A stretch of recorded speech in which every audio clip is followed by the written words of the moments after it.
Halo guys, assalamualaikum. Di video kali ini aku bakalan share lagi ke teman-teman semua tentang Universitas Trunojoyo Madura. Dan tapi sebelum ke videonya, jangan lupa dong kalian klik tombol subscribe dan nyalakan lonceng notifikasinya supaya kalian gak ketinggalan video terbaru dari aku kalau aku upload video baru.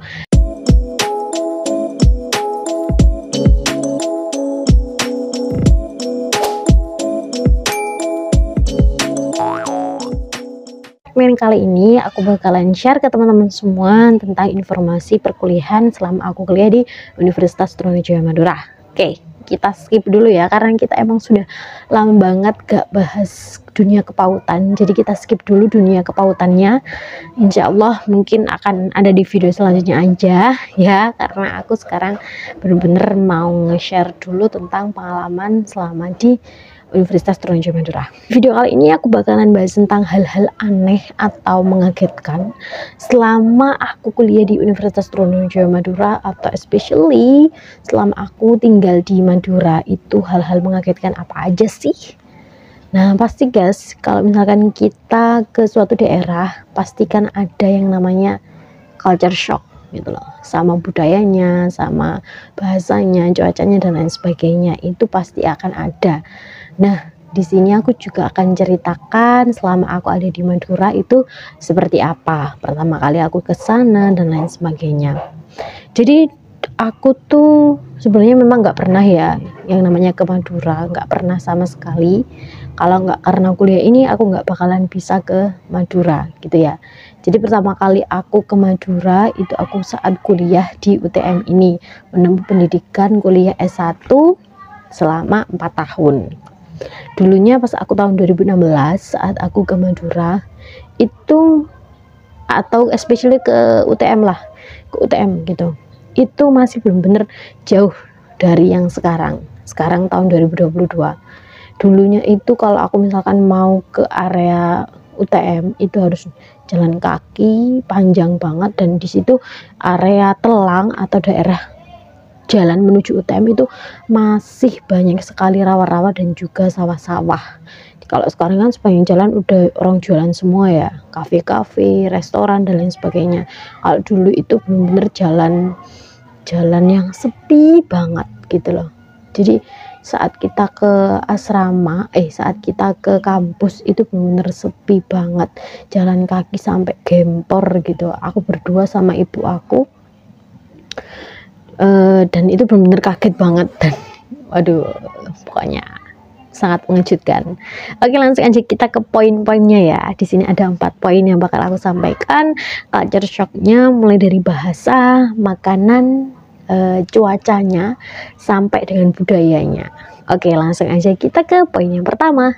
Poin yang pertama yaitu bahasa. Ya, namanya bahasa dari aku yang ada di Jawa atau kalian yang ada di daerah yang lain dengan bahasa yang ada di Madura ya jelas berbeda. Yang namanya di UTM dengan notaben universitas yang ada di Madura. Jadi kayak mahasiswa, penjual, karyawan-karyawan di UTM, ataupun beberapa fasilitas umum yang ada di UTM, semuanya didominasi oleh orang Madura pastinya. Dan banyak sekali kayak tukang becak, penjual jalanan, terus penjual nasi, terus habis itu pegawai di UTM, ataupun beberapa fasilitas umum yang disediakan di UTM atau fasilitas umum yang disediakan di luar UTM pun itu banyak sekali orang-orang Madura yang ada di dalamnya. Dan kebetulan masih banyak sekali juga orang tua yang ikut andil di dalamnya, misalkan jadi penjual, misalkan jadi tukang becak dan tukang angkutan umum dan lain sebagainya. Dan kebetulan juga orang tua di sana itu biasanya minim sekali yang namanya bahasa Indonesia gitu. Jadi aku sendiri dan teman-teman aku juga merasa kesulitan kalau misalkan kita mau keluar tapi ternyata kita itu kita nggak ada yang bisa bahasa Madura gitu. Jadi kalau misalkan kita naik becak, kita ke pasar, kita biasanya harus menggunakan bahasa isyarat gitu. Kayak misalkan harganya berapa, berarti menunjuknya 5.000, berarti kayak gini, 3.000 gitu, 10.000 gitu. Jadi kayak minim banget apa namanya, orang tua di sana itu mengerti yang namanya bahasa Indonesia gitu. Tapi kalau untuk mahasiswanya sendiri jangan anu ya guys, jangan kaget kalau mahasiswanya sendiri itu sama sekali nggak ada yang namanya minim bahasa Indonesia. Bahkan aku lihat mahasiswa Madura itu orangnya ambisius banget.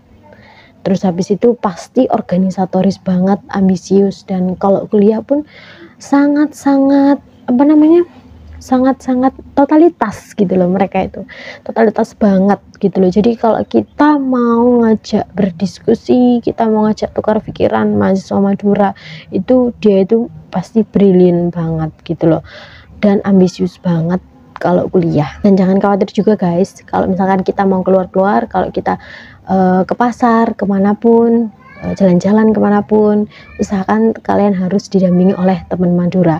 Ya meskipun di sisi lain itu tidak, orang Madura itu mahasiswa Madura teman kita itu nggak tahu tempat ini tempat itu, minimal dia bisa membantu kita di kesulitan bahasa kita gitu loh. Jadi komunikasi dengan apa namanya, dengan orang-orang yang ada di sekitar itu lebih mudah dan lebih gampang gitu. Nah, dan kebetulan di sana itu anehnya meskipun nggak kenal gitu loh, nggak kenal, tapi kalau mereka misalkan bisa bahasa Madura, itu akan dianggap sebagai saudara gitu loh. Jadi kayak misalkan orang Madura, terus orang tukang becak misalkan, terus habis itu kita ngajak teman kita orang Madura, nah itu kayak akrab banget gitu loh, padahal mereka tuh baru kenal gitu. Kayak itu karena apa? Karena mereka itu memiliki bahasa yang sama. Oh iki arek Madura gitu loh, jadi kayak langsung klek, langsung kenal gitu loh guys. Dan bahkan kalian juga bisa dikasih potongan harga gitu. Kalau misalkan kalian nggak mau keluar ke pasar dan sebagainya, kalian harus ajak temen Madura gitu guys. Terus gini, banyak juga sih yang bilang kalau bahasa orang Madura itu kasar gitu ya, tapi kenyataannya menurut aku sih enggak sama sekali ya guys. Dan pernyataan bahwa bahasa orang Madura itu kasar itu benar-benar nol, itu benar-benar enggak bener. Hanya saja mungkin kondisi mereka kan berada di wilayah atau daerah pesisir atau pantai yang notabene memiliki kondisi geografis yang panas, cuaca yang panas. Jadi cuaca yang panas itu secara langsung akan mempengaruhi bahasa yang digunakan, tinggi rendahnya intonasi yang digunakan gitu. Aku dulu pun begitu saat baru pertama kali di UTM. Terus habis itu ngeliat di kantin, ternyata kan semua penjualnya kan orang Madura, dan itu kebanyakan orang tua-tua gitu loh. Nah mereka itu saat berkomunikasi ataupun bertegur sapa itu menggunakan bahasa yang woi, jadi kayak nada bicaranya itu tinggi. Nah aku kira sama teman-teman itu orang itu lagi berantem, ternyata lagi bertegur sapa guys, lagi bertegur sapa dengan bahasa yang tinggi. Dan itu di sana itu memang kayak gitu budayanya. Itu merupakan apa ya, merupakan cara mereka untuk saling mengakrabkan diri gitu. Jadi nggak usah kaget karena memang tinggi, nadanya memang tinggi. Tapi memang nggak semua orang Madura itu nadanya tinggi ya guys, nggak semua orang Madura nadanya tinggi. Jadi kalian itu nggak usah khawatir, hanya memang ada beberapa saja Madura yang memiliki nada yang tinggi, ada juga yang memiliki nada yang halus banget, itu memang ada. Oke guys, itu mungkin pembahasan kita soal bahasa. Sekarang kita lanjut ke makanan. Nah, di sini setiap daerah itu pasti memiliki makanan khas ya, itu pasti punya rasa yang khas juga. Misalnya Jawa Barat dengan khas pedasnya, asem. Jawa Tengah atau Yogyakarta dengan khas manisnya, dan daerah lain dengan kekhasannya sendiri juga. Nah, di Madura ini juga memiliki kekhasan makanan teman-teman. Jadi di Madura ini lebih suka dengan bahan makanan yang berbau kayak ikan-ikan dan asin-asin gitu. Jadi biasanya kalau kita, dan contohnya gini ya, misalkan pengen bikin rujak manis gitu. Nah bayangkan aja teman-teman, rujak manis pakai buah itu dicampuri dengan ikan, Nah, gimana rasanya gitu. Petisnya juga petis ikan. Kalau kita kan biasanya petis manis ya, petis gula Jawa, gula merah. Nah, itu dipakein petis ikan. Terus gimana rasanya gitu loh. Ya mungkin pertama kali aku makan itu aneh banget ya. Bahkan aku dulunya itu kalau rujakan sama teman-teman Madura itu nggak mau sama petisnya, jadi makan buahnya aja. Tapi setelah aku 4 tahun di sana, 6 tahun bahkan aku di sana, ternyata tuh enak temen-temen. Bahkan aku tuh pernah sampai ketagihan petisnya Madura, jadi aku ambil, aku tolet, aku makan sampai petisnya tuh habis. Petis aja itu teman-teman dulu ya. Sekarang sudah nggak di Madura, jadi sekarang tuh belum kangen banget pengen rujakan dengan petis Madura. Terus misalkan kayak rujak lain dan lain sebagainya, kayak misalkan bikin bumbu kacang dan lain sebagainya, itu juga biasanya pakai petis ikan gitu. Jadi itu kekhasan ya namanya teman-teman, dan itu enak-enak aja kalau kita udah terbiasa untuk makan itu. Oke, yang ketiga sekarang kita bahas cuaca. Cuaca ya namanya daerah yang ada di sekitar pesisir atau pantai pasti panas gitu ya. Kalau masalah panas ini bener ya, kalau memang Madura itu panasnya Masya Allah. Nah, tapi pasti kita juga akan mengerti bahwasanya di Madura ini sangat-sangat panas, sehingga aku saranin semua mahasiswa yang pengen tinggal di sana harus punya kipas pribadi gitu ya. Nah, ini merupakan bagian dari apa ya, merupakan bagian dari ya macam-macam cuaca yang diciptakan oleh Allah lah, dan kita harus menikmati juga gitu. Oke, yang keempat yaitu budaya. Kalau bicara soal budaya, setiap daerah juga pasti memiliki budayanya masing-masing ya teman-teman, dan kita nggak boleh mengejudge budaya ini jelek, budaya ini enggak, tapi itu merupakan suatu dari perbedaan dan juga suatu apa namanya, kekhasan atau macam-macam budaya yang ada di Indonesia, terutama di Madura juga. Jadi di Madura itu especially ada di UTM, baik orang tua yang ada di sana maupun anak muda yang di sana. Aku nggak tahu bahasa Maduranya, tapi mereka memiliki budaya yang namanya, kalau bahasa Indonesianya seperti ini, kalau kamu baik sama aku akan tambah lebih baik lagi, tapi kalau misalkan aku jahat, aku akan lebih jahat dari itu gitu. Dan itu tuh memang terbukti gitu. Jangan berpikiran ya guys bahwasanya orang Madura itu kasar, orang Madura itu suka apa perang dan lain sebagainya. Enggak sama sekali, asalkan kita itu jadi orang yang baik gitu. Kita pasti bisa kan.